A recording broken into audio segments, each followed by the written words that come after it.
nos deja crecer, nos deja madurar, nos deja tomar decisiones, porque tarde o temprano tendremos que volver a Él, con la cabeza agachada tal vez, pero con la esperanza de saber que nos perdona. Amén. Y entonces Samuel se enojó y Dios le dice, pues no te rechazan a ti, sino que es a mí a quien me han rechazado, para que no reine sobre ellos. Palabra de Dios. Samuel se había puesto triste, mire, asumió algo que no le tocaba. Y esto es interesante, me recuerda a Saulo, cuando va a Damasco persiguiendo a los cristianos. Y entonces cuando el Señor lo detiene con esa luz brillante y le habla, le dice algo bien interesante, le dice bien bonito, ¿verdad? Que no le dijo, Saulo, Saulo, ¿por qué persigues a la iglesia? No le dijo eso, ¿verdad? Saulo, ¿por qué me persigues? Y esto es importante, no hay que adjudicarnos lo que no nos toca, hay que dejarle a Dios ser Dios, y a lo que a nosotros nos toca, pues hay que ponernos en camino y emprender lo que nos toca y hacerlo bien. Y Samuel se estaba adjudicando lo que no le tocaba. Dios lo había puesto para gobernar, para que se cumpliera la ley y la alianza. Pero tal vez Samuel ya se había tomado un papel que no le tocaba. Y entonces le duele en su corazón que le pidan un rey, porque tal vez se sentía desplazado. Porque eso sucede. Cuando alguien viene a usurpar un lugar, nos sentimos desplazados. Cuando alguien en la familia usurpa tu lugar porque tú no lo estás haciendo bien o porque alguien más te hace a un lado, nos sentimos desesperados y rechazados. Samuel se siente rechazado y está triste porque están pidiendo un rey. Y también le duele porque están ofendiendo a Yahvé.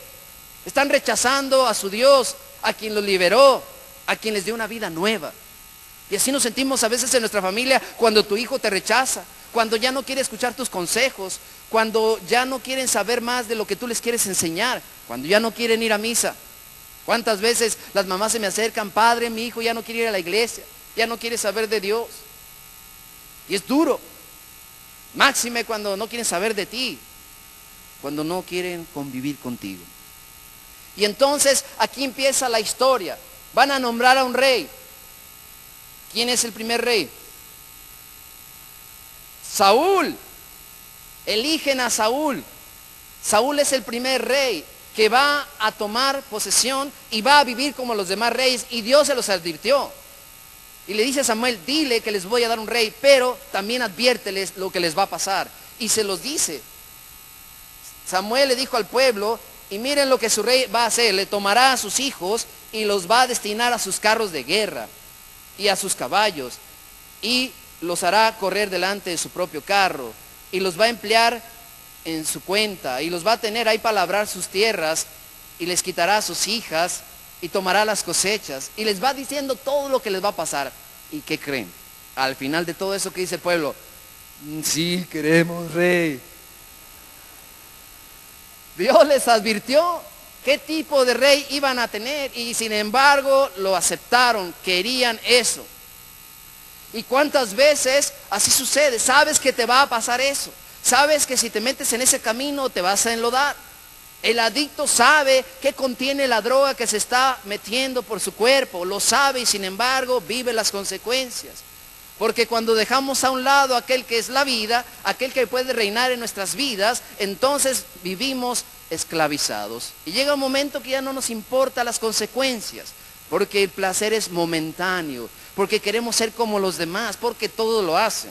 Ya les he dicho en otra ocasión, dos características importantes de por qué los jóvenes empiezan en la adicción, muy comunes que hemos estudiado con los adictos. Una es, prueban alcohol o drogas o algún otro tipo de situación por curiosidad, para ver qué se siente, a ver qué experimenta. Y además, por presión de grupo. Porque los demás lo hacen, porque si no, no puedo pertenecer, porque no me van a aceptar. Y yo creo que este pueblo se sentía así, presionado por los demás pueblos que tenían sus reyes y su estilo de vida, y estaban rechazando el estilo de vida de Yahvé con sus mandamientos y la alianza. Y Samuel está enojado y les dice, y se los comunica, y aún así eligen al rey. Y así pasa. ¿Cuántas veces tú has elegido tu propia situación de vida porque estás ciego? Porque el pecado te ha cegado, la soberbia no te ha permitido ver que en este momento está reinando algo en tu familia que no es lo que Dios quiere. Porque ese rey que ha venido a usurpar tu familia está robándote la paz, la justicia y la verdad. que son las cualidades que tiene que tener un rey: cuidar del necesitado, del pobre y del enfermo. Les decía la historia del rey Arturo. En su gobierno y en su ciudad todos tenían lo necesario, había paz, tenían para vivir, se implantaba la justicia, la equidad, el amor y la fe. Y entonces cuando nos alejamos de Yahvé, que es la vida, y tenemos un rey que no es como lo que Dios quiere, vamos a sufrir las consecuencias. Y por eso es importante entender que empezaron a venir reyes, y vamos a ver que Saúl después va a fallar.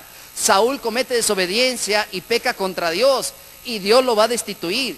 Y después va a venir el rey David, un gran rey, con un corazón de amor, que también más adelante se va a equivocar y va a cometer también pecado. Y sin embargo, David era muy especial a los ojos de Yahvé.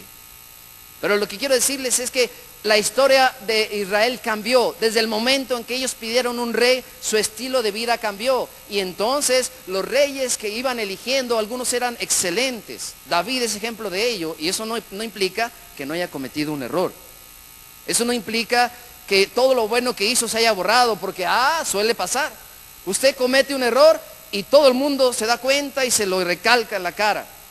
Pero hace cosas buenas y, qué bueno, muy bien, felicidades. Pero no se acuerdan de eso. Para vivir en el reinado que Dios quiere, tenemos que tomar en cuenta eso. Estamos cumpliendo lo que Dios nos está pidiendo. El pueblo de Israel se acostumbró a esos reyes. Y si ustedes siguen leyendo la historia, los profetas constantemente venían con el rey a decirle: no estás haciendo lo que Dios quiere, no estás cumpliendo la ley, estás cometiendo este pecado.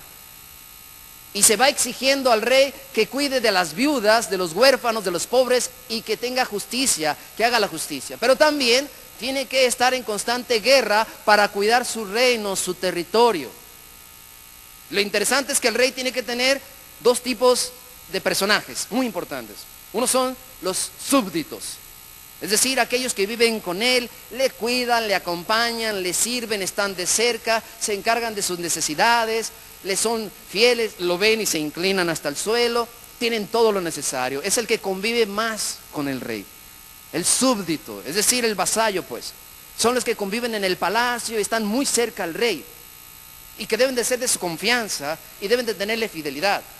Pero sabemos que a través de la historia que había engaños, traiciones, y los reyes tenían que cuidarse, y llegó un momento en que hasta primero le daban de beber a otro a ver si no lo querían envenenar.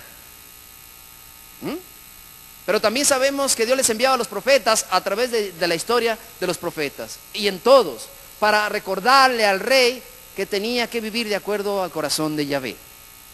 Y después viene Salomón, y después vienen otros reyes que son dirigidos por el profeta. Y cuando no cumplían la voluntad de Dios, venía la catástrofe, venía el momento difícil, porque a veces tenemos que vivir las consecuencias de nuestras malas decisiones.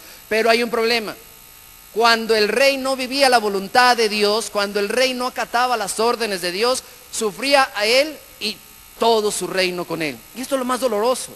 Porque si él se equivocaba y él vivía en el pecado, venía para todo su pueblo el dolor y el sufrimiento.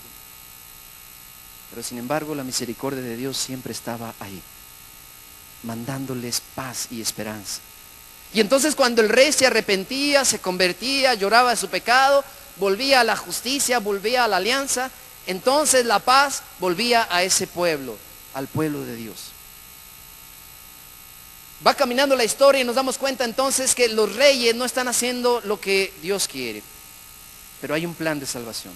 Y Dios en su gran misericordia tenía planeado enviar a alguien especial para salvarnos. Al ver realmente que este pueblo de Dios no estaba viviendo con lo que Él estaba pidiendo. Los reyes no estaban cumpliendo. Y llega el momento, llega la hora de la salvación, y ustedes recuerdan precisamente, el profetismo se cierra con Juan Bautista, el precursor de Cristo. Y ya hay profecías de que vendrá el Mesías, el Salvador, el Rey de Israel. Los profetas lo anunciaron.